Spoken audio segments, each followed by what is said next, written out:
Al principio, cuando nada existía y la oscuridad cubría un abismo sin forma, el universo aguardaba en silencio. No había luz, ni sonido, ni memoria. En ese vacío primordial, según relataba el Génesis, una voz irrumpió en la nada y ordenó la existencia. Sea la luz, y la luz había surgido, separándose de las tinieblas como si una frontera invisible se hubiera trazado de golpe. Así comenzaron los días de la creación, cada uno marcado por un acto, una división y un ordenamiento que transformaba un caos informe en un mundo estructurado. En la primera jornada se había impuesto la luz. En la segunda, las aguas fueron divididas por un firmamento que levantaba los cielos. Durante la tercera, la tierra seca emergió desde el océano primitivo y la vegetación brotó sobre su superficie sin semilla previa, como si la vida naciera impulsada por una voluntad sin limitaciones. En el cuarto día habían aparecido el sol, la luna y las estrellas, astros destinados a marcar estaciones, ritmos y ciclos que más tarde estructurarían la vida religiosa y cotidiana del pueblo hebreo. La quinta jornada había llenado de criaturas el mar y el cielo. La sexta había traído a los animales de la tierra y, como culminación, al ser humano. El hombre y la mujer fueron creados según el relato antiguo como imagen y semejanza de Dios, no en un sentido físico sino espiritual y moral. Habían recibido autoridad para gobernar la creación y capacidad para decidir, nombrar, trabajar y establecer vínculos. Pero el Génesis ofrecía un segundo relato, más íntimo y cercano, que situaba al ser humano en el centro de una narración casi artesanal. Allí se contaba que Dios había formado a Adán del polvo de la tierra y había insuflado en él aliento de vida. Así, Adán se convirtió en un ser viviente, puente entre lo terrenal y lo divino. El Edén fue descrito como un jardín exuberante, atravesado por ríos, lleno de árboles de frutos abundantes y belleza singular. En el centro se encontraban el árbol de la vida y el del conocimiento del bien y del mal. A Adán se le encomendó cuidar aquel lugar, labrarlo y protegerlo. Sin embargo, su soledad no pasó inadvertida. Ninguno de los animales que desfiló ante él se ajustaba a la compañía que necesitaba. Entonces, según el relato, Dios hizo caer un sueño profundo sobre Adán y, tomando uno de sus lados, formó a la mujer. Eva fue presentada como una compañera igual en naturaleza, un complemento perfecto que completaba la primera unidad humana. Durante un tiempo indeterminado, ambos habitaron el jardín en armonía. Pero el capítulo siguiente narraba cómo surgió la ruptura. La serpiente, descrita como la más astuta de las criaturas, se acercó a Eva y sembró la duda en su corazón. Le sugirió que comer del árbol prohibido no la llevaría a la muerte, sino a un conocimiento reservado a los dioses. El fruto, atractivo y deseable para alcanzar sabiduría, fue tomado primero por ella y luego ofrecido a Adán. Ambos comieron, y en ese instante se les abrió la conciencia. Sintieron vergüenza de su desnudez y buscaron cubrirse, como si de pronto la inocencia que los había acompañado desde su creación se hubiera desvanecido. Cuando el día declinó, escucharon la presencia de Dios recorriendo el jardín. Por primera vez, en lugar de acercarse a él, se escondieron entre los árboles. La pregunta «¿Dónde estás?», resonó como un juicio previo al juicio. Adán confesó su miedo. Eva explicó la tentación. La serpiente no ofreció defensa alguna. Entonces fueron anunciadas las consecuencias que marcarían el resto de la historia humana. La serpiente arrastraría su cuerpo y quedaría asociada para siempre con la seducción. Eva enfrentaría dolor en la maternidad y tensión en la relación con su esposo. Adán trabajaría la tierra con esfuerzo y la naturaleza misma se volvería áspera y obstinada. Finalmente, el Edén dejó de ser accesible. Querubines y una espada flamígera custodiaron el camino hacia el árbol de la vida, impidiendo que el ser humano lograra inmortalidad en un estado moralmente corrompido. Con ropas tejidas por Dios, Adán y Eva fueron expulsados. El paraíso quedó atrás, no destruido, sino inaccesible. La humanidad comenzó a caminar en un mundo distinto, donde la fragilidad, la responsabilidad y la distancia espiritual se entrelazaban en cada paso. Los relatos posteriores indicaban que la pareja tuvo descendencia y que los hijos nacían a imagen de Adán, heredando tanto su humanidad como la ruptura que marcaba la relación con lo divino. La narración bíblica situaba este momento como el verdadero inicio de la historia humana, no en el jardín perfecto, sino en la realidad compleja del mundo exterior. Desde entonces, la vida sería una búsqueda constante entre la memoria de lo perdido y el anhelo de restauración. El Génesis sugería que la tensión introducida en el Edén se extendió a las siguientes generaciones, configurando la historia de la humanidad antes del surgimiento de Israel como pueblo. La armonía original se convirtió en un eco lejano, y el conflicto, tanto interior como exterior, se volvió parte fundamental de la experiencia humana desde el principio. La historia de la caída marcó el tono del relato que seguiría, donde el primer conflicto entre hermanos revelaría la profundidad de la ruptura espiritual y moral heredada. Caín y Abel, el primer conflicto de la historia. Cuando Adán y Eva comenzaron su vida fuera del Edén, lo hicieron en un mundo radicalmente distinto del que habían conocido. El suelo exigía esfuerzo, el clima ya no respondía dócilmente, y la supervivencia requería trabajo constante. En ese escenario nacieron sus primeros hijos. El primogénito Caín representaba para sus padres la esperanza de un nuevo comienzo. Su nombre evocaba la idea de posesión o adquisición, como si fuera algo obtenido con gran esfuerzo. Poco después nació Abel, cuyo nombre, Hebel, sugería fragilidad, un soplo breve de vida. Desde el principio, la narración bíblica insinuaba la diferencia profunda entre ambos. Con el tiempo, cada uno tomó un oficio acorde al mundo cambiante que habitaban. Caín trabajaba la tierra, domando el suelo que ahora producía espinas, dedicando horas enteras a sembrar y recoger. Abel, en cambio, se convirtió en pastor, guiando rebaños por los llanos, cuidando animales y viviendo en constante movimiento. La Biblia presentaba estos oficios no solo como actividades económicas, sino como modos simbólicos de relacionarse con la creación. Uno desde la agricultura, otro desde la crianza de seres vivos. Llegó un momento en que ambos decidieron ofrecer sacrificios a Dios. Caín llevó productos de la tierra, frutos de su trabajo cotidiano. Abel ofreció los primogénitos de su rebaño y su grasa, considerados lo mejor que un pastor podía dar. El relato era conciso, pero sus implicaciones eran profundas. Dios aceptó la ofrenda de Abel y no la de Caín. Las razones específicas no se explicaban, y ese silencio abrió múltiples interpretaciones posteriores. Algunos consideraban que Abel había ofrecido lo mejor, mientras Caín había entregado solo lo común. Otros sugerían que la diferencia estaba en la actitud interior. Para la narración, lo esencial era el efecto inmediato. Caín quedó abatido.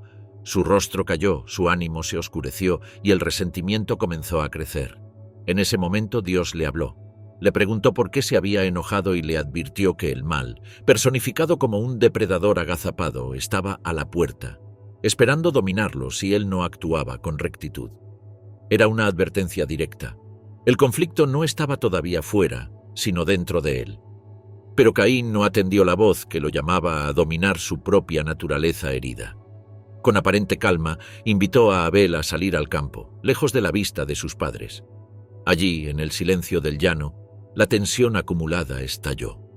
El texto no describe cómo sucedió ni con qué instrumento, quizá para subrayar la crudeza del acto sin detalles innecesarios.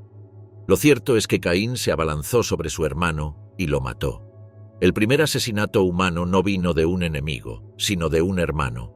La primera sangre derramada fue sangre inocente, y la violencia irrumpió en la historia humana de forma definitiva. Más tarde, Dios llamó a Caín: ¿Dónde está tu hermano Abel? La pregunta, igual que en el Edén, no buscaba información, sino revelar la verdad del corazón. Caín respondió con una frase que se convertiría en símbolo de irresponsabilidad moral: ¿Soy yo acaso el guardián de mi hermano? Pero la tierra misma, testigo silencioso del crimen, había absorbido la sangre de Abel y esa sangre clamaba por justicia. La sentencia divina cayó con una mezcla de severidad y contención. Dios le anunció que la tierra ya no respondería a su trabajo, lo que Caín sembrara no daría fruto. La naturaleza se rebelaría contra él. Fue condenado a andar errante, sin hogar, sin reposo, como si la estabilidad hubiera desaparecido para siempre de su vida. Aterrorizado por la idea de ser asesinado en venganza, Caín clamó que su castigo era demasiado grande. Entonces, en un giro sorprendente, Dios puso una marca sobre él, una señal que lo protegería de ser muerto por otros. No era un perdón, sino una forma de evitar que la violencia continuara propagándose sin control. Caín se alejó hacia la tierra de Nod, cuyo nombre sugería vagar y desplazarse. Allí formó una familia y comenzó a construir una ciudad, un acto paradójico para alguien condenado a ser errante. Su linaje se convirtió en uno de los primeros ejemplos de desarrollo humano. Su descendencia introdujo innovaciones como la vida nómada con tiendas y ganado, la música a través de instrumentos de cuerda y viento, y el trabajo con metales como bronce y hierro. La cultura, la tecnología y la violencia coexistieron en la línea de Caín. Entre sus descendientes destacó Lamec, un personaje que llevó la agresividad a un nuevo nivel. Se jactó de haber matado a un hombre por herirlo y proclamó una venganza 70 veces mayor que la de Caín. La humanidad, ya en pocas generaciones, parecía haber ampliado la sombra del primer asesinato. El mundo se llenaba de tensiones, venganzas y un sentido torcido de justicia, como si el crimen inicial hubiera multiplicado sus ecos.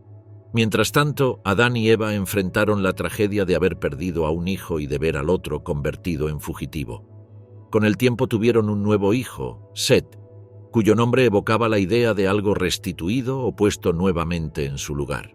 De él descendió una línea distinta, presentada como más abierta a la relación con Dios. En esa generación se decía que los hombres comenzaron a invocar el nombre del Señor, una señal de búsqueda espiritual que contrastaba con la violencia creciente del linaje de Caín. Así, las primeras generaciones de la humanidad quedaron divididas entre quienes seguían un camino de violencia y quienes buscaban restaurar la relación con lo divino. Pero a pesar de los intentos de unos pocos por mantener la rectitud, el mundo entero se inclinó hacia la corrupción. La tragedia entre Caín y Abel se convirtió en un símbolo del deterioro moral que avanzaba de manera imparable. La sangre derramada y la violencia que siguió a aquel primer crimen prepararon el escenario para un juicio mucho mayor que sacudiría a la humanidad entera. El diluvio universal y el arca de Noé. Con el paso de las generaciones, la humanidad había crecido en número y en ingenio, pero también en corrupción.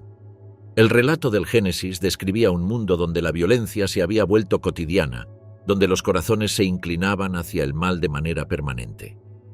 La línea de Caín se había expandido con avances culturales, pero su moralidad se había deteriorado. Incluso entre los descendientes de Set, que habían invocado el nombre de Dios, la decadencia se había extendido. La tierra quedó llena de injusticia y la narración bíblica afirmaba que Dios había observado que la maldad de los hombres era grande y que toda intención de sus pensamientos se inclinaba hacia el mal continuo. Fue entonces cuando surgió Noé, un hombre descrito como justo y perfecto en sus generaciones. Mientras el mundo se sumergía en comportamientos cada vez más crueles, él caminaba con Dios, expresión que en la literatura hebrea indicaba una vida en íntima relación espiritual. Noé no era presentado como un héroe en el sentido épico, sino como alguien que mantenía la rectitud en tiempos de profunda oscuridad moral. En ese contexto, Dios anunció un juicio sin precedentes. Decidió poner fin a la corrupción destruyendo a toda criatura mediante un diluvio que cubriría la tierra, pero al mismo tiempo estableció un camino de esperanza a través de Noé. Le ordenó construir un arca, una estructura colosal hecha de madera de gofer. El diseño era rectilíneo, sin forma de nave, semejante más bien a un gran cofre capaz de flotar. Las dimensiones eran extraordinarias para los estándares antiguos, aproximadamente 135 metros de largo, 22 de ancho y 13 de alto, dividida en compartimentos internos. Debía tener un solo ventanal superior y una puerta lateral. No era un barco para navegar, sino un refugio para sobrevivir. Noé obedeció sin discusión. Durante años, posiblemente décadas, trabajó en la construcción del arca junto a su familia. Mientras lo hacía, el resto del mundo continuó con su vida habitual. Algunos relatos posteriores imaginaron burlas y desprecio hacia él, aunque el texto bíblico guarda silencio sobre esa reacción. Lo único que deja claro es que la humanidad no cambió su conducta. Cuando el arca estuvo terminada, Dios ordenó a Noé reunir animales de todas las especies. Debía llevar 7 pares de animales limpios y un par de cada animal impuro, además de provisiones suficientes para los meses que vendrían. En un acto que la narración presenta como providencial, los animales fueron llegando. La imagen del arca llena de sonidos, movimientos y respiración colectiva evocaba un microcosmos del mundo que estaba por desaparecer. Noé, su esposa, sus 3 hijos. Sem, Cam y Jafet, y las esposas de estos ingresaron en el arca. Cuando todos estuvieron dentro, Dios cerró la puerta desde fuera, indicando que el tiempo de la humanidad para arrepentirse había concluido. El diluvio comenzó con una violencia repentina, las fuentes del gran abismo se rompieron y las puertas del cielo se abrieron. Lluvias torrenciales cayeron sin descanso durante 40 días y 40 noches. Las aguas se elevaron, cubrieron los campos, los valles y finalmente las montañas. Según el relato, incluso las cumbres más altas quedaron sumergidas. La humanidad pereció junto con toda criatura terrestre que no se hallaba dentro del arca. La narración no se detiene en detalles sensacionalistas, simplemente afirma que todo ser con aliento de vida murió. Mientras el mundo quedaba sumergido, el arca flotaba sobre un mar sin forma. Durante 5 meses, las aguas continuaron dominando la tierra. Finalmente comenzaron a descender. El arca quedó detenida sobre los montes de Ararat, en la región que más tarde se asociaría con las montañas del actual este de Turquía. Noé abrió una ventana y envió un cuervo, que voló de un lado a otro sin encontrar un lugar donde posarse. Luego envió una paloma. Esta regresó sin nada. 7 días más tarde, la volvió a enviar, y la paloma regresó con una hoja de olivo en el pico, señal de que las aguas habían bajado lo suficiente para que surgiera vegetación. Una semana después, la paloma no regresó.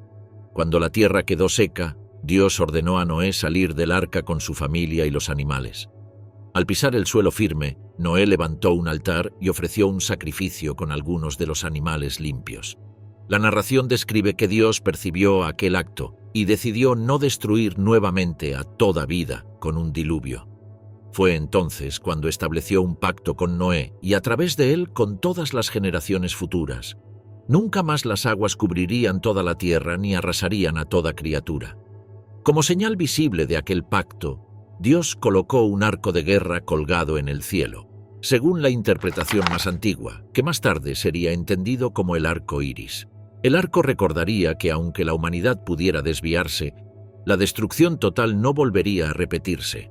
Noé y sus hijos recibieron también instrucciones para poblar nuevamente la tierra, inaugurando una segunda humanidad, marcada por la memoria del juicio y la promesa de protección. Con el paso de las décadas, los descendientes de Noé se multiplicaron y comenzaron a dispersarse. Pero la unidad inicial de aquella nueva humanidad no se mantuvo por mucho tiempo y la ambición volvería a empujar a los hombres hacia un proyecto que desafiaría su propio lugar en el mundo. La Torre de Babel y la división de la humanidad. Después del diluvio, los descendientes de Noé comenzaron a repoblar la tierra. Sem, Cam y Jafet dieron origen a diversas líneas familiares que, con el paso del tiempo, se multiplicaron. La humanidad, aún unida por una sola lengua y un mismo modo de comunicarse, avanzó hacia nuevas regiones en busca de tierras fértiles. Con el crecimiento de la población surgió una nueva etapa de organización social, en la que los grupos comenzaron a asentarse y a formar comunidades estables. Según el relato bíblico, hubo un momento en que las familias descendientes de Noé migraron desde el oriente y encontraron una amplia llanura en la región de Sinar, ubicada en la zona que más tarde se identificaría con Babilonia. La llanura ofrecía recursos y espacio suficiente para un asentamiento grande, y allí decidieron establecerse. Fue en ese lugar donde surgió una de las empresas más ambiciosas de la humanidad antigua. Los habitantes de Sinar aprendieron a fabricar ladrillos cocidos en hornos, una tecnología que les permitía levantar estructuras más altas y resistentes que las construidas con piedra cruda. Con este avance comenzaron a imaginar la posibilidad de edificar algo sin precedentes. Se dijeron unos a otros: construyamos una ciudad y una torre cuya cúspide alcance los cielos. No se trataba solo de una obra monumental, sino de un símbolo de unidad, poder y orgullo. Querían hacerse un nombre, evitar dispersarse y demostrar que la humanidad podía alcanzar alturas reservadas, en la mentalidad antigua, solo a los dioses. La torre que planearon tenía la forma característica de un zigurat mesopotámico, una construcción escalonada que ascendía en plataformas. Aunque el texto bíblico no describe su aspecto exacto, la tradición posterior la vinculó a las grandes torres templo de Babilonia. La ciudad y la torre representaban más que un proyecto arquitectónico, eran el intento de afirmar autonomía frente a Dios, de centralizar el poder humano en un solo punto. En un mundo donde la memoria del diluvio todavía estaba presente, la decisión de levantar una torre tan alta podía interpretarse como un desafío a la autoridad divina. El relato narra que Dios descendió para observar lo que los hombres estaban construyendo. No lo hacía por desconocimiento, sino para señalar que el proyecto humano había alcanzado un punto crítico. Al ver la ciudad y la torre, Dios expresó que nada de lo que se propusieran les sería imposible si continuaban unidos en un propósito que los había llevado a la soberbia.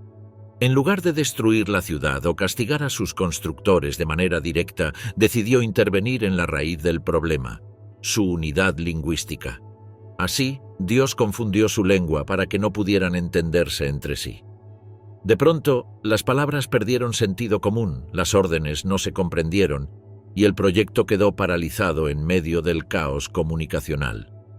La construcción se detuvo, no por falta de materiales o habilidad, sino porque la comprensión mutua desapareció. Donde antes había un solo lenguaje, ahora surgieron múltiples idiomas. Los obreros no podían coordinarse. Los líderes no podían transmitir instrucciones, el ritmo de la obra quedó arruinado de forma irreversible. La ciudad recibió entonces el nombre de Babel, asociado a la idea de confusión. Desde aquel lugar, la humanidad se dispersó sobre la faz de la tierra, obligada ahora a formar grupos según su idioma y a establecerse en regiones distintas. El proyecto que había nacido para evitar la dispersión terminó provocándola. Las diferencias lingüísticas se convirtieron en barreras culturales y geográficas que marcaron el surgimiento de nuevas naciones. A partir de ese momento, el relato bíblico introdujo una larga lista de genealogías, conocidas como la Tabla de las Naciones, donde se mencionaban los pueblos que descendieron de los hijos de Noé. Cada grupo se estableció en regiones concretas. Algunas familias migraron hacia el oeste, poblando áreas del Mediterráneo. Otras fueron hacia el norte. Algunas avanzaron hacia África. Otras se asentaron en Mesopotamia, Persia y más allá. El mundo antiguo quedó repartido en culturas diversas con tradiciones, lenguas y sistemas sociales propios. El eco de Babel acompañó todas estas migraciones. El proyecto fallido simbolizaba la ambición humana de alcanzar lo divino por medios propios y al mismo tiempo explicaba la diversidad cultural del mundo. Según la perspectiva bíblica, las lenguas no surgieron de manera evolutiva, sino como consecuencia directa de una intervención destinada a limitar la soberbia colectiva. La dispersión fue vista como un correctivo, pero también como el inicio de las naciones que más tarde ocuparían el escenario de la historia bíblica.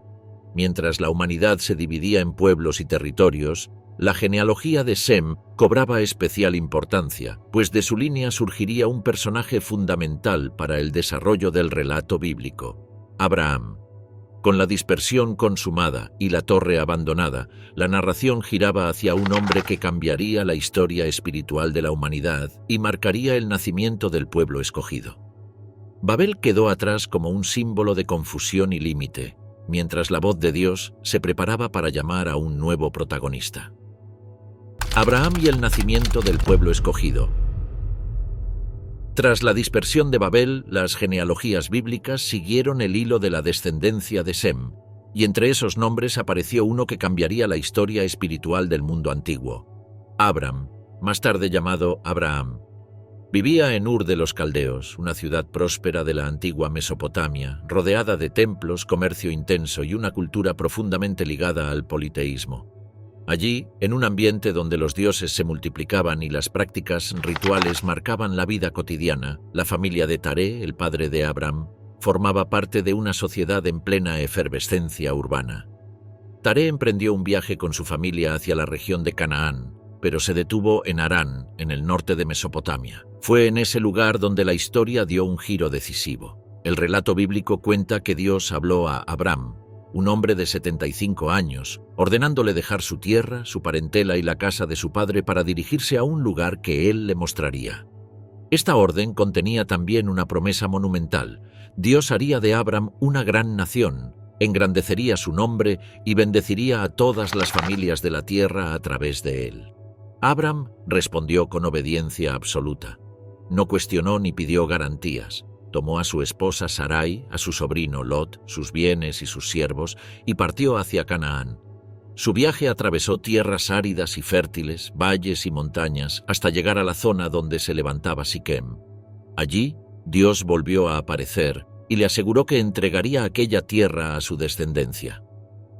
Abram levantó un altar en señal de reconocimiento, una costumbre que repetiría cada vez que experimentaba una intervención divina. Durante los primeros años en Canaán, Abram vivió como nómada. Sus tiendas se levantaban y se desmontaban siguiendo el rastro del pasto y el agua para su ganado. Sin embargo, una hambruna lo obligó a descender a Egipto, donde se enfrentó a una situación peligrosa. Temiendo por su vida debido a la belleza de Sarai, pidió que ella se presentara como su hermana. El faraón la tomó para su casa, pero una serie de plagas enviadas por Dios revelaron la verdad. Abram fue expulsado de Egipto, pero salió enriquecido, con más ganado, siervos y bienes de los que tenía al entrar. De regreso en Canaán, su fortuna y la de Lot crecieron tanto que sus pastores comenzaron a tener conflictos por los pastizales. Abram propuso una separación pacífica y permitió que Lot eligiera primero. Lot escogió el fértil valle del Jordán, cerca de Sodoma, mientras Abram permaneció en las colinas de Canaán. Poco después, Dios le reiteró sus promesas. Su descendencia sería tan numerosa como el polvo de la tierra. Aún así, Abram no tenía hijos, y el cumplimiento de las promesas parecía imposible. Entonces, una noche, Dios lo llevó fuera de su tienda y le mostró el cielo estrellado. Le dijo que así sería la cantidad de sus descendientes. Abram creyó, y esa fe fue considerada justicia en la narración bíblica. Para sellar la alianza, Dios estableció un pacto ritual, animales partidos, una profunda oscuridad que cayó sobre Abram y una antorcha que pasó entre los animales, indicando que la promesa era irrevocable. Pero el tiempo siguió avanzando sin que Sarai pudiera concebir. Desesperada, le ofreció su sierva Agar para que tuviera un hijo a través de ella, una práctica habitual en el antiguo cercano Oriente. Agar concibió y dio a luz a Ismael. La situación generó tensiones, pero Dios anunció que Ismael sería también padre de una gran nación, aunque el pacto continuaría a través de otro hijo aún por nacer. Cuando Abram tenía 99 años, Dios se le apareció nuevamente y cambió su nombre a Abraham, padre de multitudes. Sarai pasó a llamarse Sara. Allí, Dios estableció el rito de la circuncisión como señal del pacto eterno entre él y la descendencia de Abraham. Fue entonces cuando anunció que Sara, a pesar de su avanzada edad, tendría un hijo. Abraham rió ante la posibilidad, pero aceptó la promesa. Poco después, 3 visitantes llegaron a su tienda en los encinares de Mamré. Uno de ellos reafirmó que Sara daría a luz un hijo, y ella, escuchando tras la cortina, se rió incrédula. La historia avanzó hacia un momento decisivo con el nacimiento de Isaac, cuyo nombre significaba precisamente risa. Para Abraham y Sara, la llegada del niño fue la confirmación tangible de una promesa que había desafiado toda lógica. Isaac se convirtió así en el heredero del pacto, el portador de la línea que definirá a Israel como pueblo. Abraham enfrentó pruebas adicionales. Lot quedó atrapado en conflictos bélicos y Abraham lo rescató con un pequeño ejército de siervos entrenados. Más adelante, Dios le anunció el inminente juicio sobre Sodoma y Gomorra, y Abraham intercedió por los justos de la ciudad, mostrando su sentido de justicia y misericordia. Finalmente, la mayor prueba llegó cuando Dios ordenó a Abraham llevar a Isaac al monte Moria y ofrecerlo como sacrificio. Aunque la narración no ahondaba en los pensamientos de Abraham, su obediencia fue inmediata. Justo antes de consumar el acto, Dios detuvo su mano y proporcionó un carnero como sustituto. Este episodio marcó definitivamente la fidelidad de Abraham y reafirmó el pacto. Su descendencia sería numerosa como las estrellas y poseedora de la tierra prometida. Con el tiempo, Abraham envejeció y vio nacer a los descendientes que iniciarían una historia compleja y extensa. Su vida se convirtió en el ancla narrativa de todo lo que seguiría: pactos, promesas, tierras, linajes y un pueblo que se expandiría desde un solo hombre. Isaac y Jacob, herencia, engaño y destino profético. Isaac creció como el hijo de la promesa, aquel cuyo nacimiento había sido anunciado contra toda expectativa. Su infancia y juventud transcurrieron en un entorno marcado por la devoción de Abraham y Sara, quienes veían en él la confirmación viva del pacto. Tras la muerte de su madre, Abraham envió a su siervo más confiable a buscar una esposa adecuada para su hijo. El siervo viajó hasta la tierra de la familia de Abraham y allí encontró a Rebeca, quien accedió a seguirlo. Isaac la recibió en el desierto y su unión aseguró la continuidad de la línea escogida. La vida de Isaac fue más tranquila que la de su padre. Habitó en Canaán como extranjero, abrió pozos, se movió por tierras disputadas y enfrentó tensiones con pueblos vecinos, pero siempre bajo la protección del pacto que había heredado.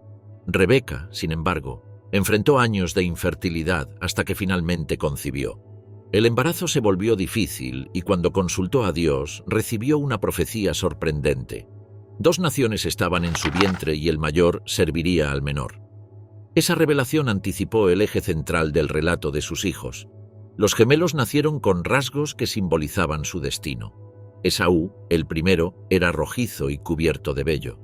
Jacob, el segundo, salió sujetando el talón de su hermano, un gesto que parecía anunciar la competencia que marcaría sus vidas. Isaac prefería a Esaú, hombre de campo y cazador habilidoso. Rebeca favorecía a Jacob, más reflexivo, cercano al hogar y atento al llamado profético que había recibido antes de nacer. El primer choque importante ocurrió cuando Esaú regresó exhausto de una jornada de caza. Jacob le ofreció un guiso rojo a cambio del derecho de primogenitura. Esaú aceptó sin medir las consecuencias, despreciando un privilegio que le correspondía por nacimiento. El relato mostraba así una diferencia clave. Esaú vivía el momento, Jacob pensaba en el futuro. Sin embargo, la primogenitura no era solo un asunto de intercambio simbólico. El verdadero punto de tensión surgió cuando Isaac envejeció y decidió bendecir a su primogénito.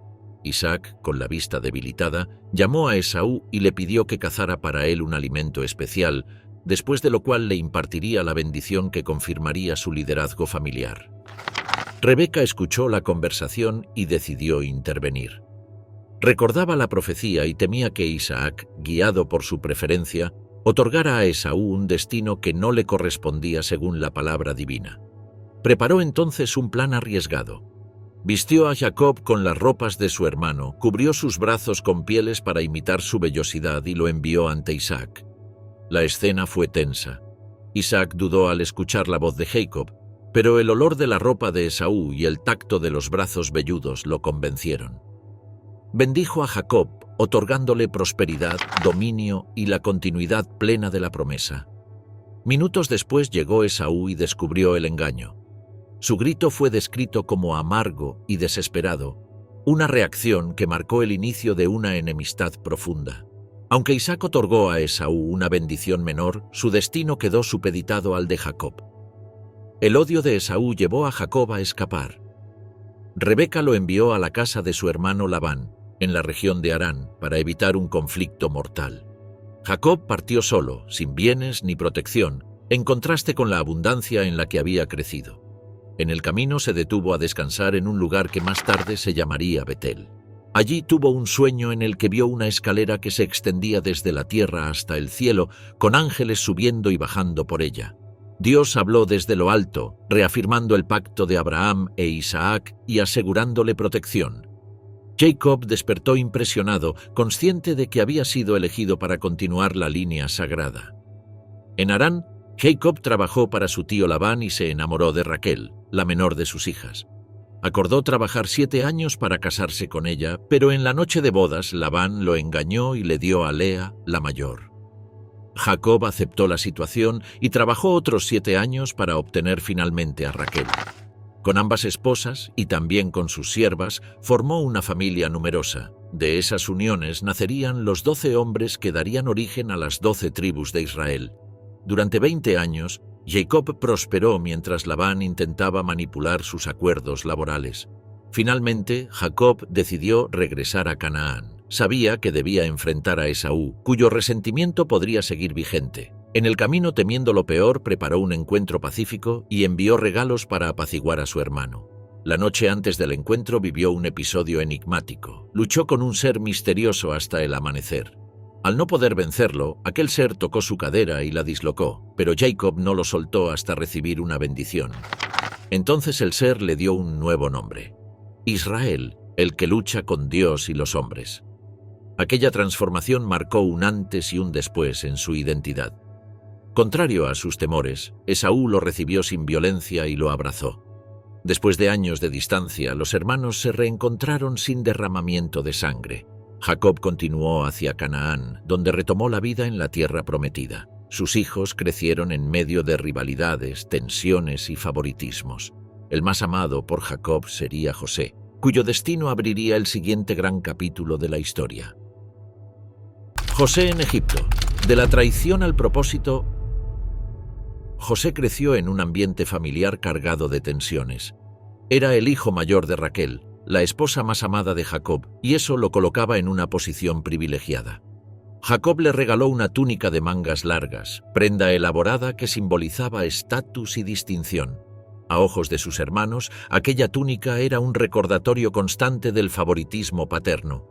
José, además, tenía sueños que acentuaban la tensión. En ellos veía gavillas de trigo inclinándose ante la suya, o estrellas, sol y luna rindiéndole homenaje.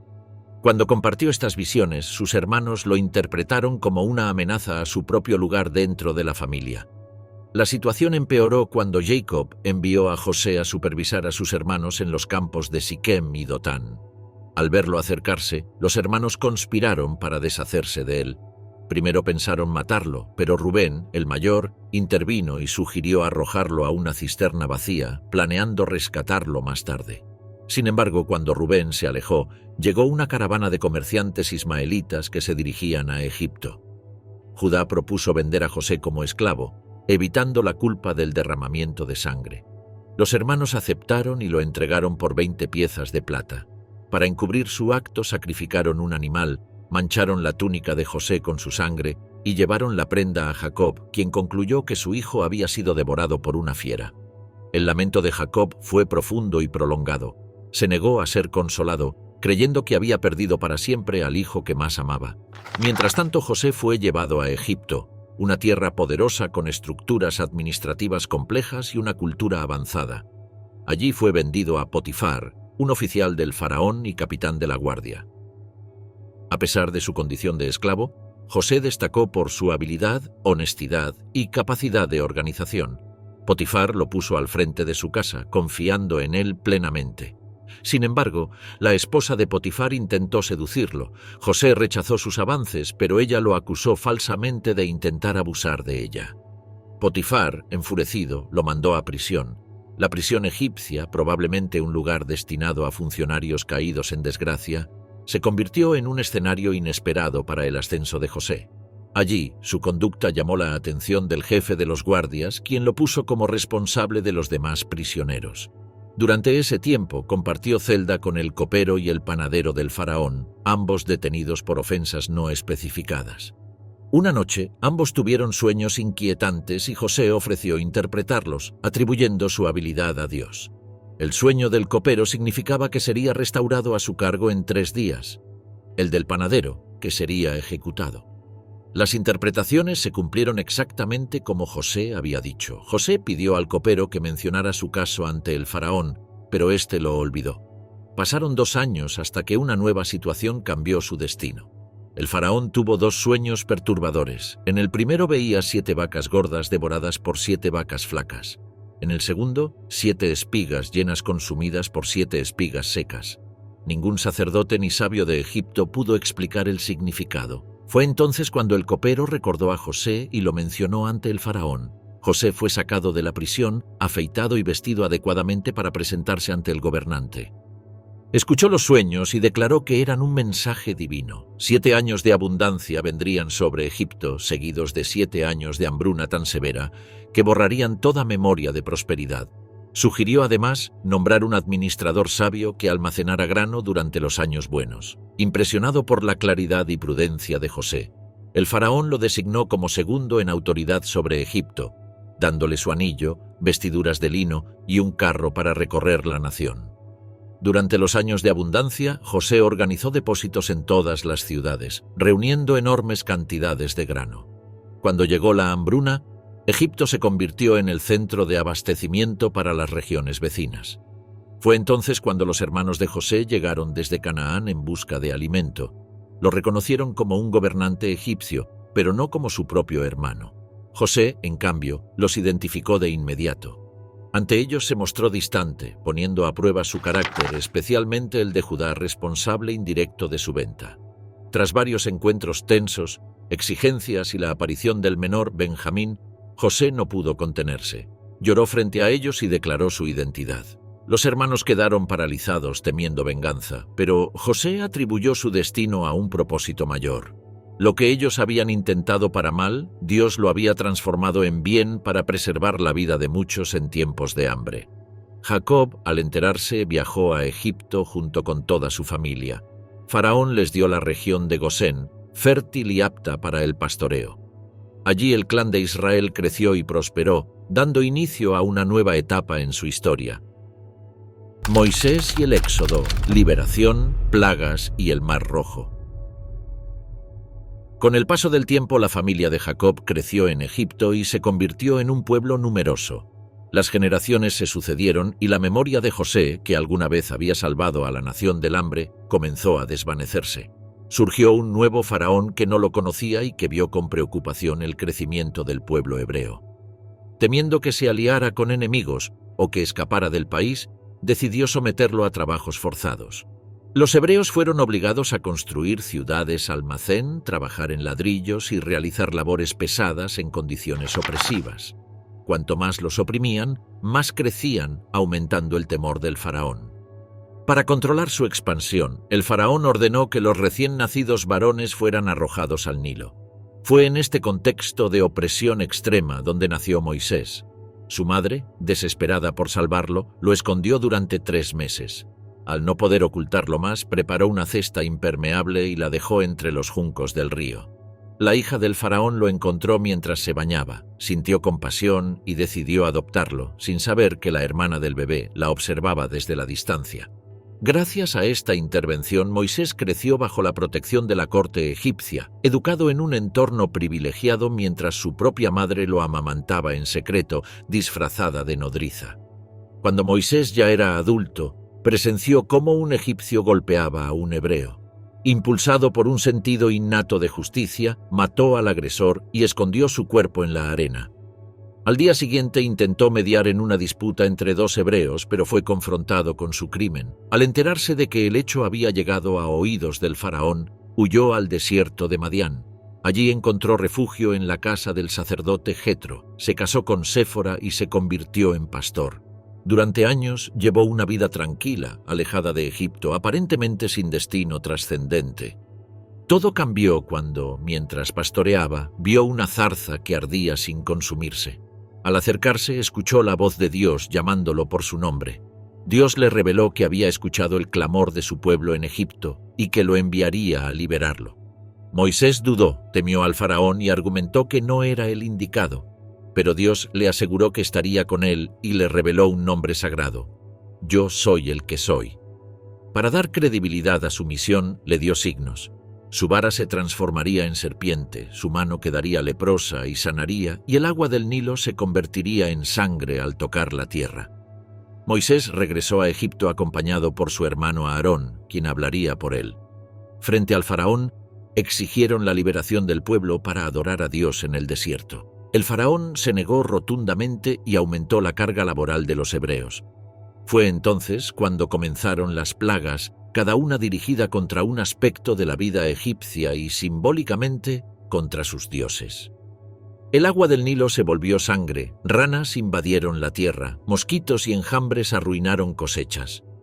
La peste mató ganado, úlceras afectaron a hombres y animales, granizo arrasó campos, langostas devoraron lo que quedaba y tinieblas densas cubrieron el país durante 3 días.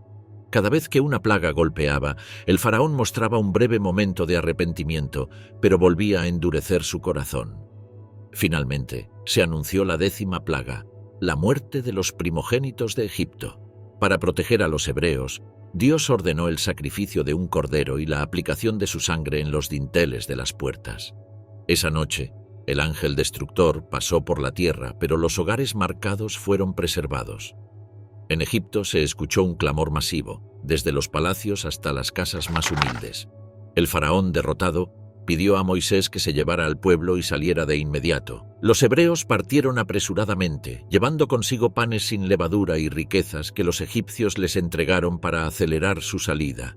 Eran multitud, hombres, mujeres, niños y extranjeros que se unieron a ellos. Se dirigieron hacia el desierto, guiados por una columna de nubes de día y una de fuego de noche. Sin embargo, el faraón se arrepintió de haberlos dejado ir y reunió a su ejército con carros y jinetes para perseguirlos. Alcanzaron a los hebreos junto al Mar Rojo, atrapándolos entre el ejército egipcio y las aguas. El miedo se apoderó del pueblo, pero Moisés se mantuvo firme. Alzó su vara sobre el mar y un viento recio abrió un camino en medio de las aguas. Los israelitas cruzaron por tierra seca, con muros de agua a ambos lados. Los egipcios intentaron seguirlos, pero cuando los hebreos llegaron al otro lado, el mar volvió a cerrarse y las aguas cubrieron a los carros y a los soldados. La escena quedó grabada como el acto definitivo de liberación divina. Al otro lado del mar, los hebreos celebraron su salvación. Moisés entonó un cántico que narraba la fuerza y la grandeza de Dios. Su hermana Miriam, acompañada por mujeres con panderos, respondió con un canto de victoria. El Éxodo se convirtió así en el momento fundacional de Israel como pueblo libre, entregado a un Dios que lo había rescatado de la opresión mediante señales y maravillas. La ley, los mandamientos y el tabernáculo. Tras cruzar el Mar Rojo y dejar atrás al ejército del faraón, los israelitas avanzaron hacia el desierto. El camino no fue sencillo. Sed y hambre los acompañaron desde los primeros días. En Mara encontraron aguas amargas que fueron endulzadas por instrucción divina. En Elim descansaron junto a palmeras y manantiales. Más tarde recibieron maná, un alimento diario que descendía como escarcha y podía ser molido o cocido. Cada uno de estos episodios preparaba al pueblo para un encuentro mayor, el que definiría su identidad para siempre. Después de semanas de viaje, llegaron al desierto del Sinaí y acamparon al pie de una montaña imponente. Fue allí donde Moisés ascendió por primera vez para reunirse con Dios, quien le anunció que había escogido a Israel como un reino de sacerdotes y nación santa. El pueblo aceptó y una preparación ritual comenzó. Lavaron sus ropas, se abstuvieron de ciertas actividades y se dispusieron a escuchar la voz divina. Al tercer día, la montaña se cubrió de nubes densas, truenos, relámpagos y un sonido de trompeta que crecía en intensidad. El pueblo tembló ante aquella manifestación. Moisés ascendió de nuevo y desde la cima, entre fuego y humo, Dios pronunció los 10 mandamientos. Para sellar este pacto, Moisés escribió todas las palabras recibidas y levantó un altar con 12 piedras que representaban a las 12 tribus. Ofreció sacrificios y roció parte de la sangre sobre el altar y la otra parte sobre el pueblo, simbolizando la unión inseparable entre ambas partes. El pueblo prometió obedecer todo lo que Dios había ordenado. Después, Moisés ascendió de nuevo al monte junto a Aarón, Nadab, Abiú y 70 ancianos, quienes contemplaron una visión extraordinaria. Bajo los pies de Dios parecía haber un pavimento de zafiro, puro como el cielo. Tras esta experiencia, Moisés subió solo hasta la nube que cubría la cumbre, donde permanecería 40 días y 40 noches. Durante su permanencia en el monte, recibió instrucciones detalladas para la construcción del tabernáculo, un santuario portátil que acompañaría al pueblo durante sus viajes. El tabernáculo no era un simple refugio. Representaba el lugar donde Dios habitaría simbólicamente entre su pueblo. Sus medidas, materiales y diseños eran precisos. Cortinas de lino fino, pieles de animales, tablas de acacia, anillos de oro y bronce. Cada elemento tenía un significado ritual. En el lugar santísimo debía colocarse el arca del pacto, un cofre de madera de acacia recubierto de oro puro, con querubines extendiendo sus alas sobre la tapa, conocida como el propiciatorio. Allí se manifestaría la presencia divina. En el lugar santo se situarían el candelabro de 7 brazos, la mesa de los panes de la presencia y el altar del incienso. Afuera, en el atrio, un altar de bronce recibiría los sacrificios y una gran fuente contendría el agua para las abluciones sacerdotales. Dios también dio instrucciones para consagrar a Aarón y sus hijos como sacerdotes. Sus vestiduras eran elaboradas, túnicas, mitras, cinturones, y un pectoral con 12 piedras preciosas que representaban a las tribus. El sumo sacerdote llevaría una lámina de oro en la frente con la inscripción «Santidad al Señor». Además, se estableció el sistema de sacrificios, holocaustos, ofrendas de cereal, sacrificios de paz, expiación y purificación. Cada uno tenía un propósito específico dentro de la vida espiritual del pueblo. Sin embargo, mientras Moisés recibía estas instrucciones en el monte, el pueblo abajo cayó en confusión y miedo al verlo ausente durante tanto tiempo. Aarón, presionado, permitió que fundieran oro y fabricaran un becerro, declarando que representaba al Dios que los había sacado de Egipto. La idolatría estalló en medio del campamento, acompañada de fiestas y descontrol. Dios anunció a Moisés lo que ocurría y le reveló su intención de destruir al pueblo y comenzar de nuevo con él. Moisés intercedió, recordándole las promesas hechas a Abraham, Isaac y Jacob. Al descender y ver el becerro con sus propios ojos, Moisés rompió las tablas de piedra. Ordenó destruir la imagen, molerla hasta convertirla en polvo y dispersarla sobre el agua. Luego llamó a los levitas, quienes pusieron fin al desorden con severidad. Después volvió a subir al monte, donde nuevamente intercedió por el pueblo, pidiendo a Dios que los perdonara. Tras un periodo de juicio y restauración, se iniciaron los trabajos del tabernáculo según las instrucciones recibidas. Cuando terminaron, una nube descendió sobre el santuario y lo llenó con la gloria divina. Desde ese momento, Israel viajaba guiado por esa nube de día y por fuego durante la noche. Ya no eran solo un grupo de esclavos liberados, sino un pueblo con leyes, estructura y una presencia sagrada en medio de ellos. El desierto, rebeliones, pruebas y milagros continuos. Una vez consagrado el tabernáculo y establecida la ley, Israel se preparó para avanzar desde el Sinaí hacia la tierra prometida. Cuando la nube se elevó del santuario, el pueblo levantó el campamento y emprendió el camino.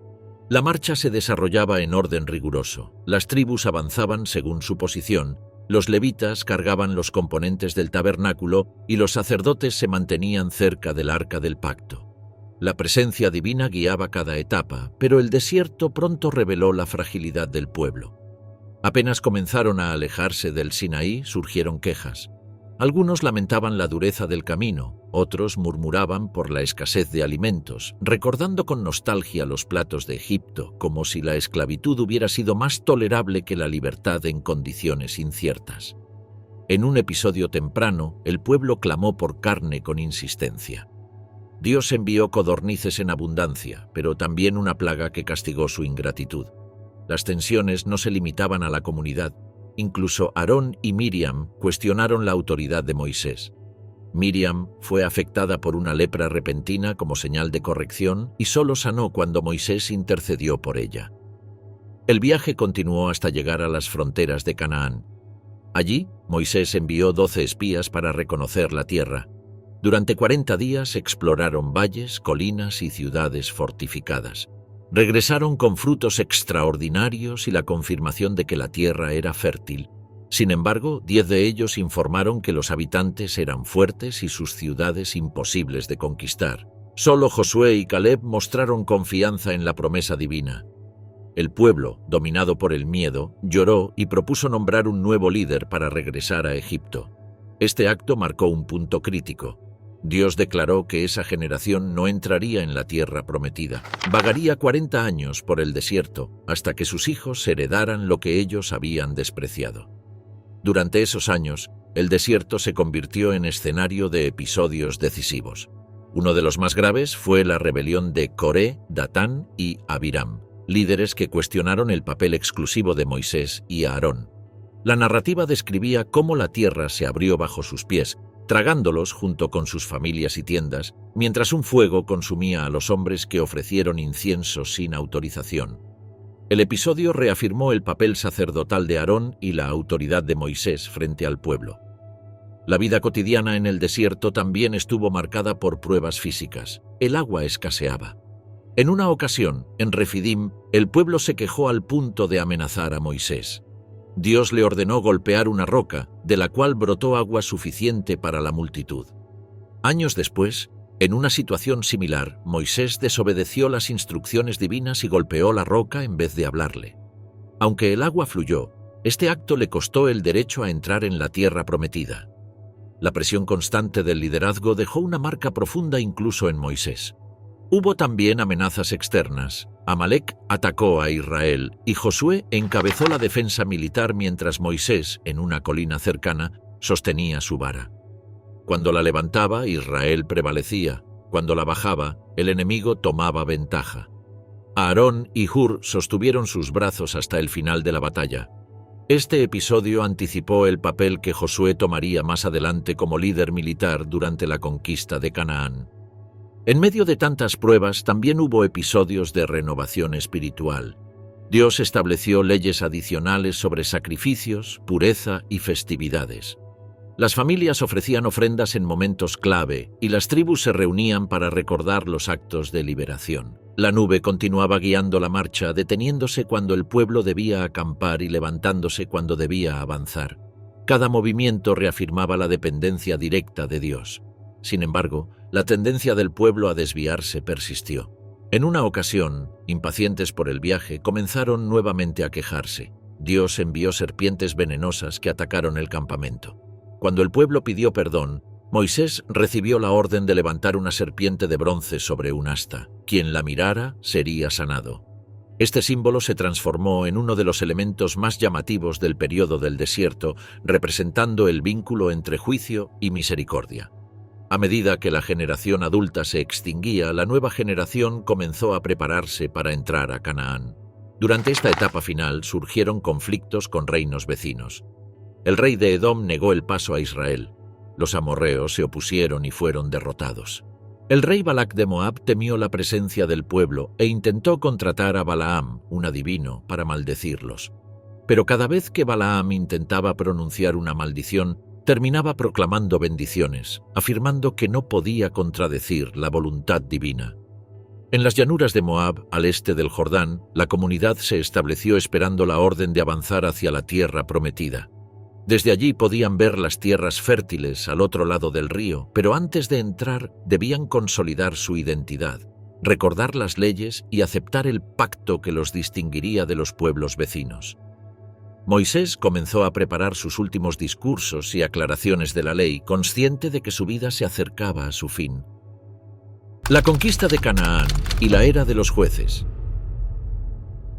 Tras décadas en el desierto, la nueva generación de Israel se encontraba al fin ante las llanuras de Moab, mirando hacia el oeste, donde las colinas de Canaán se elevaban al otro lado del río Jordán.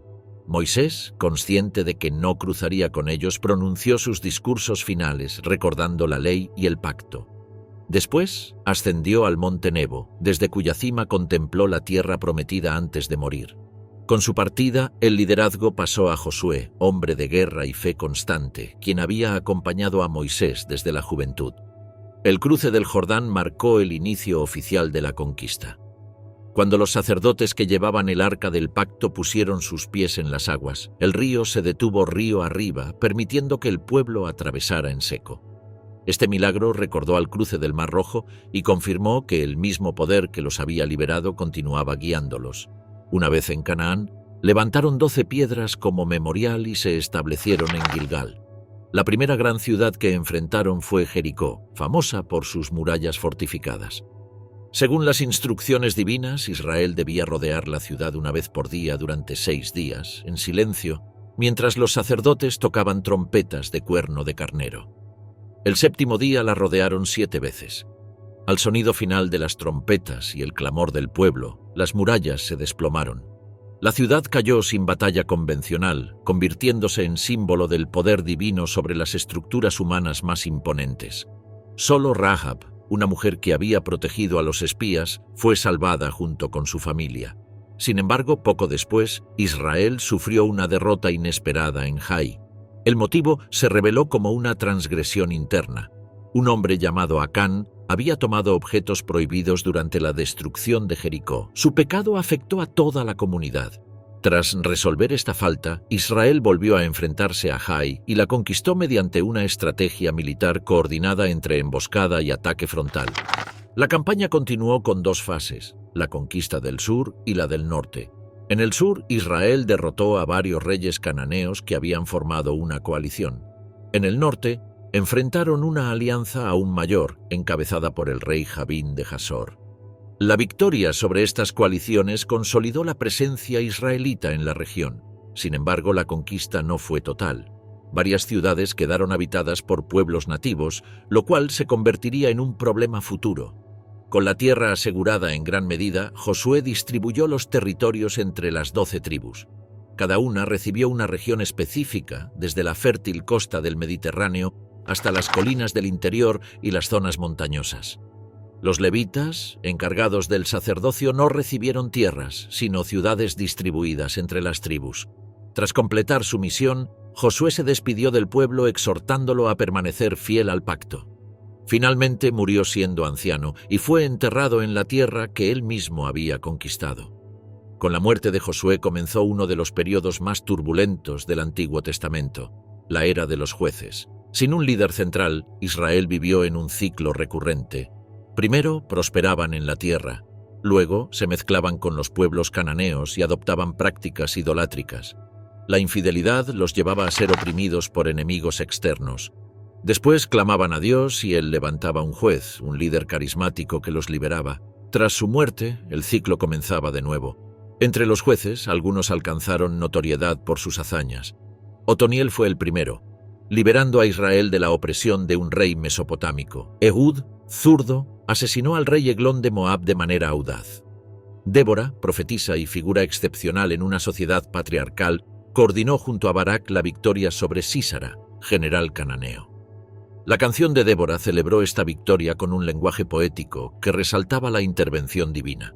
Uno de los jueces más carismáticos fue Gedeón, llamado mientras trillaba trigo en secreto para evitar a los madianitas quienes asolaban al país. Con solo 300 hombres y antorchas escondidas en cántaros, Gedeón derrotó a un ejército inmenso, demostrando que la victoria dependía más de la dirección divina que de la fuerza militar. El ciclo continuó con figuras como Jefté, quien derrotó a los amonitas, aunque quedó marcado por un voto imprudente que tuvo consecuencias trágicas. Pero el juez más famoso fue Sansón, hombre dotado de fuerza sobrenatural desde su nacimiento. Sus enfrentamientos con los filisteos se volvieron legendarios. Mató un león con sus manos, derribó puertas de ciudades y derrotó a enemigos armados usando solo una quijada de asno. Sin embargo, su vida estuvo marcada por impulsos descontrolados y decisiones imprudentes, especialmente su relación con Dalila, quien terminó descubriendo el secreto de su fuerza, su cabello consagrado bajo voto nazareo. Al ser capturado y cegado, Sansón tuvo un último acto de fuerza cuando derribó el templo filisteo, muriendo junto a sus enemigos. Durante este periodo, cada uno hacía lo que bien le parecía, frase que resumía el caos moral y político de la época. Las tribus actuaban con autonomía, enfrentaban conflictos internos y carecían de dirección estable. La idolatría y la anarquía espiritual se hicieron recurrentes. En medio de esta inestabilidad surgieron historias que ofrecían un respiro, como la de Ruth, moabita, que se integró al pueblo israelita y se convirtió en ancestro de una futura línea real. La monarquía, Saúl, David y Salomón. Al finalizar la era de los jueces, Israel se encontraba sumido en una fragilidad creciente. Las tribus actuaban de manera independiente, los filisteos representaban una amenaza persistente y la inestabilidad espiritual se mezclaba con la política. En ese contexto, el pueblo pidió un rey. Querían una figura que los guiara en la guerra, unificara sus esfuerzos y les diera identidad nacional. Samuel, último juez y profeta, advirtió sobre los peligros de la monarquía, impuestos, reclutamientos forzosos, trabajos para palacios y campos del rey. Pese a ello, Israel insistió. Dios permitió su petición y así comenzó la primera monarquía hebrea. El primer elegido fue Saúl, un benjamita alto y de porte imponente. Samuel lo ungió en secreto y con el tiempo su liderazgo se confirmó públicamente tras una victoria sobre los amonitas. Saúl comenzó su reinado con determinación y valentía, enfrentando a los filisteos y unificando a las tribus. Sin embargo, la presión militar y la impaciencia lo condujeron a decisiones impetuosas. En una ocasión ofreció un sacrificio que solo Samuel debía realizar. En otra, ignoró una orden divina respecto a los amalecitas, perdonando al rey Agag y reservando parte del botín. Samuel le anunció entonces que Dios lo había rechazado como rey. Desde ese momento el reinado de Saúl se volvió una espiral de inestabilidad. Mientras Saúl se alejaba de la obediencia, Dios eligió a un nuevo rey entre los hijos de Isaí, un pastor de Belén. Era David, el menor de sus hermanos, joven de mirada vivaz y habilidad musical. Samuel lo ungió en secreto y desde entonces el Espíritu Divino descansó sobre él. Fue llevado a la corte de Saúl para calmar al rey con su música cuando un espíritu de tormento lo afligía. Allí comenzó a destacarse, aunque su verdadera entrada al escenario nacional ocurrió al enfrentar al gigante filisteo Goliat. Armado solo con una honda y 5 piedras, derribó al guerrero y produjo una victoria que cambió su destino. La fama de David creció. Las mujeres cantaban que Saúl había matado a miles, pero David a decenas de miles. Ese canto encendió los celos del rey. Desde entonces, Saúl lo vio como rival y trató de matarlo más de una vez.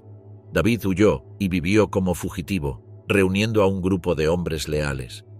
A pesar de la persecución, nunca levantó la mano contra Saúl, incluso cuando tuvo la oportunidad de hacerlo.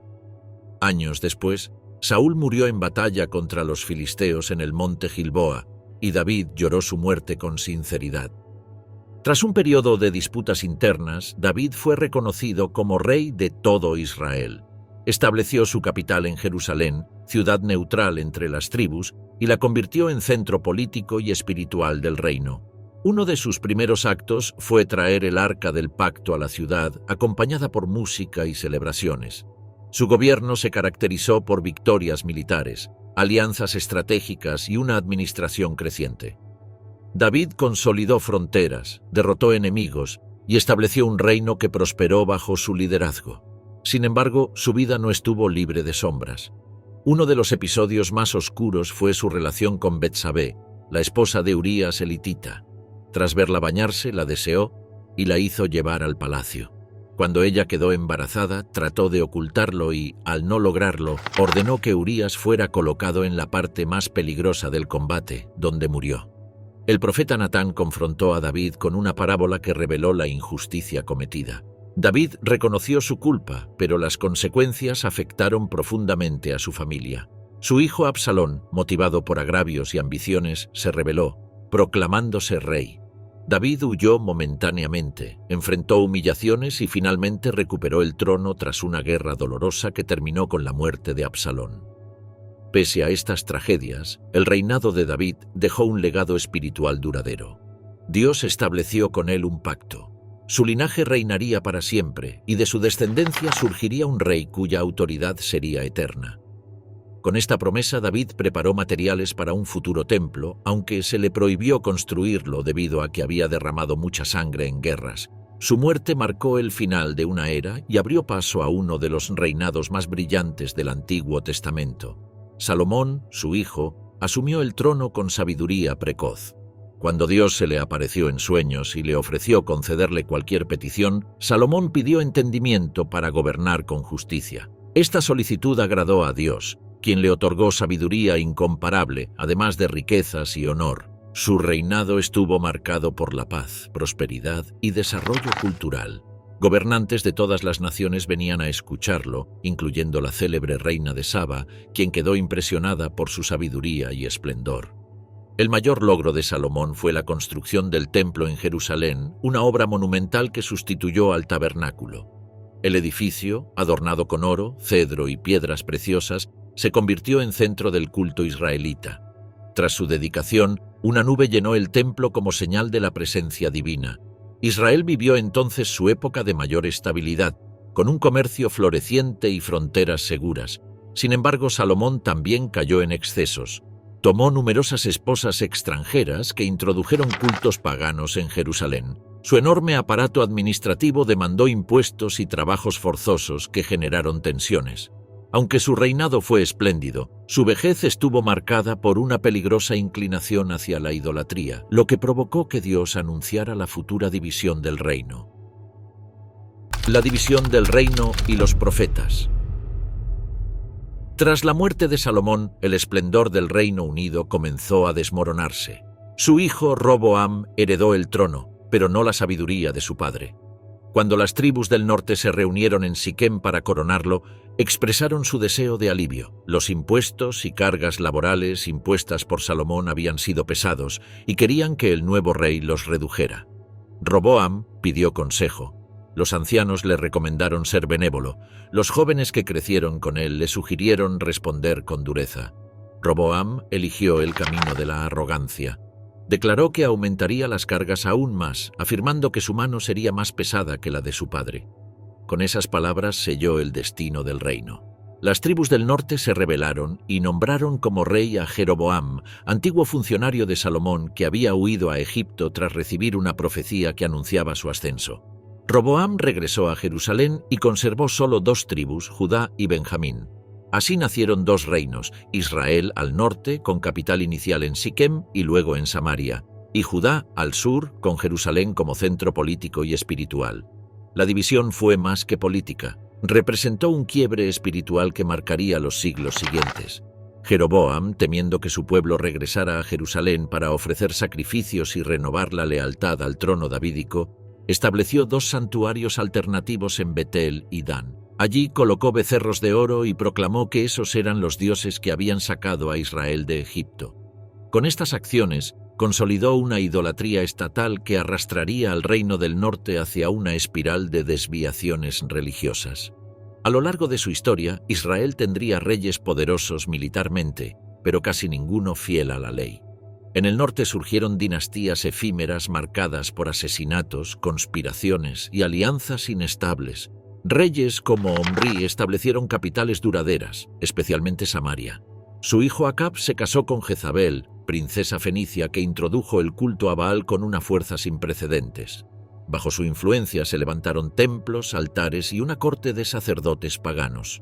La devoción a Baal se extendió y la fidelidad a la ley se desvaneció en gran parte del pueblo.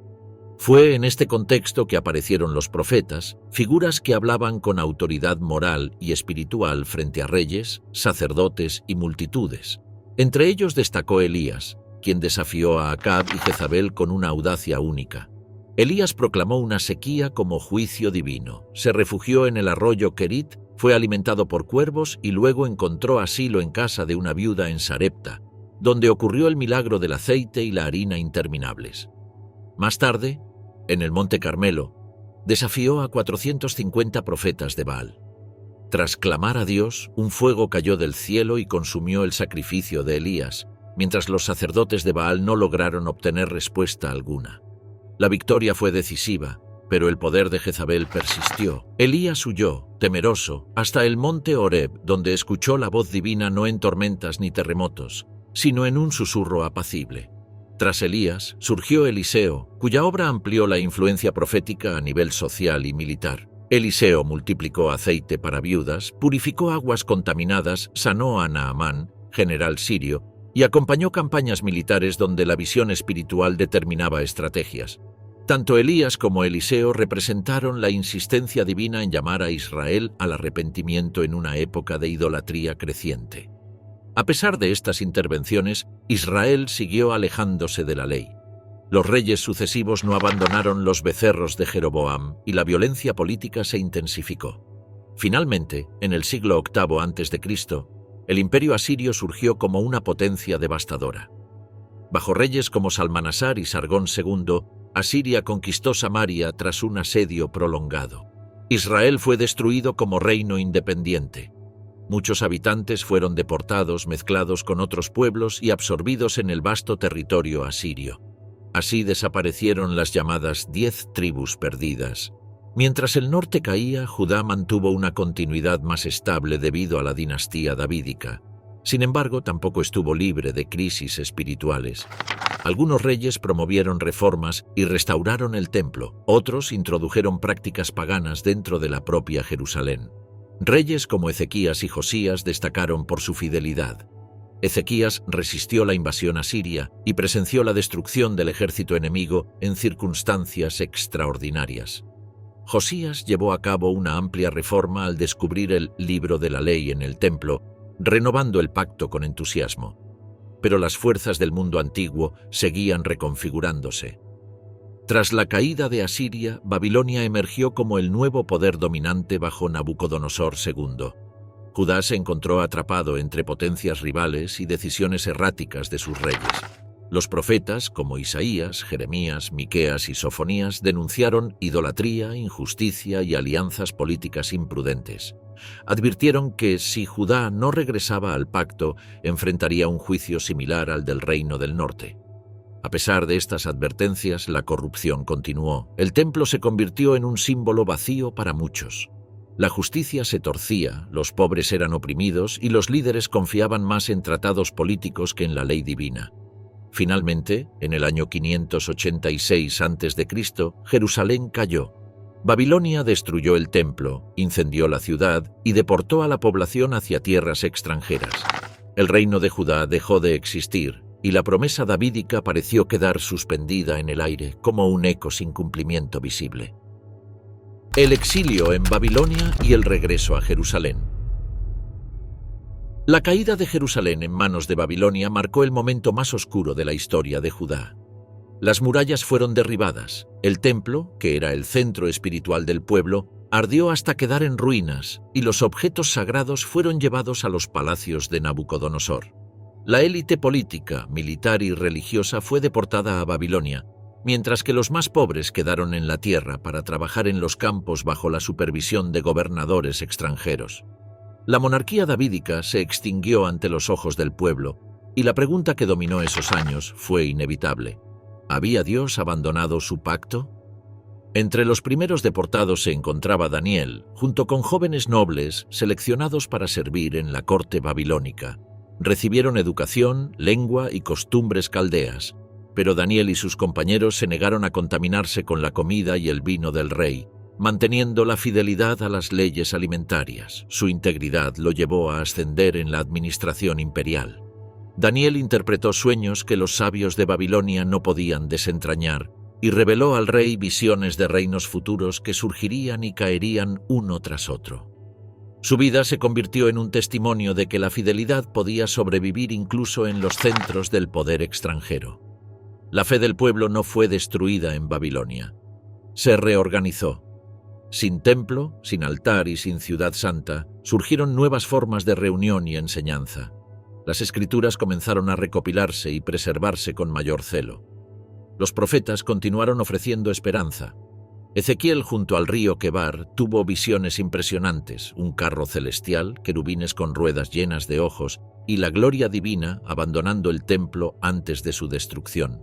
Sin embargo, también anunció que Dios restauraría a su pueblo, daría un corazón nuevo y un espíritu renovado. Jeremías, desde Jerusalén, escribió cartas a los exiliados exhortándolos a edificar casas, plantar huertos y buscar la paz de Babilonia hasta que llegara el tiempo de regreso. Mientras tanto, Babilonia disfrutó un breve periodo de supremacía. Nabucodonosor consolidó su imperio, pero tras su muerte, la inestabilidad interna debilitó a sus sucesores. Fue entonces cuando Persia, bajo el mando de Ciro el Grande, emergió como una potencia imparable. En el año 539 a.C., los persas conquistaron Babilonia casi sin resistencia. Una de las primeras políticas de Ciro fue permitir que los pueblos deportados regresaran a sus tierras de origen. En un decreto sorprendente, autorizó a los judíos a volver a Jerusalén y reconstruir el templo. Para muchos, este edicto fue interpretado como el cumplimiento de las profecías de Isaías, quien había anunciado que un rey extranjero sería instrumento de liberación. El primer grupo de exiliados, encabezado por Zorobabel y Jesúa, regresó alrededor del 538 a.C. Encontraron una ciudad destruida, campos abandonados y vecinos hostiles. Aún así, reconstruyeron el altar y comenzaron a ofrecer sacrificios, restaurando el culto antes incluso de levantar murallas o viviendas. Poco después iniciaron la construcción del segundo templo, pero enfrentaron oposición de los pueblos circundantes y desánimo interno. La obra quedó detenida hasta la llegada de los profetas Ageo y Zacarías, quienes exhortaron al pueblo a retomar los trabajos.